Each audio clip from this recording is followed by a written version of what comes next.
जिसे तुम अपना समझते हो वह सच में आपका है या नहीं, यह कहानी आपको बिल्कुल समझा देगी। यह सुंदर सी कहानी गुरुकुल की है। जब गुरुकुल में विद्यार्थियों का अंतिम दिन होता है, वह बड़े उत्साहित नजर आ रहे होते हैं। उनके मन में एक भावना होती है कि आज हमारे गुरु आएंगे और हमको अंतिम प्रवचन देंगे। कुछ ही क्षण में गुरु उनके पास आ जाते हैं और अपने बैग से 3 लकड़ी के गुड्डे निकालते हैं और उन बच्चों के सामने रख देते हैं और उनसे पूछते हैं कि बताओ बच्चों, इन तीनों गुड्डों में क्या अंतर है। सभी बच्चे चिंता में पड़ जाते हैं, लेकिन तभी एक बच्चा उठता है, बोलता है कि गुरु, जो पहले वाला गुड्डा है उसके दोनों कानों में छेद है।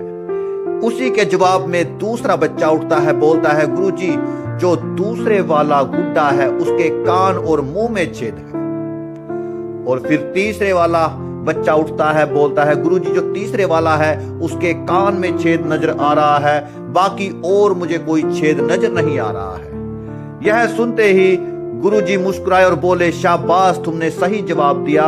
तब वह एक पतली सी तार लेते हैं गुरुजी और एक बच्चे को उठाते हैं, बोलते हैं कि एक एक करके इस गुड्डे के कान में यह तार डालनी है। वह बच्चा पहले गुड्डे के कान में तार डालता है, वह तार दूसरे कान के आर पार हो जाती है। फिर अगले गुड्डे के कान में तार डाली जाती है, वह उसके मुंह की तरफ से बाहर निकल जाती है। फिर तीसरे गुड्डे की बारी आती है। जब उसके कान में तार डाली जाती है, वह कहीं बाहर नहीं आती, क्योंकि कोई जगह नहीं होती, बाहर जाने का कोई रास्ता नहीं होता। तो इसके बाद गुरुजी उनको बोलते हैं, बच्चों अब बैठ जाओ, अब तुम्हें मैं इसकी ज्ञान की बात बताना चाहता हूं। जो पहला गुड्डा है जिसके कान में आपने तार डाली थी, वह दूसरे कान से निकल गई। मतलब कुछ ऐसे लोग आपको जीवन में मिलेंगे जो आपकी बात सुनेंगे और दूसरे कान से निकाल देंगे, मतलब कि उनका आपके जीवन में कोई महत्व नहीं है, वह आपकी कदर नहीं करते। ऐसे लोगों से सावधान रहना।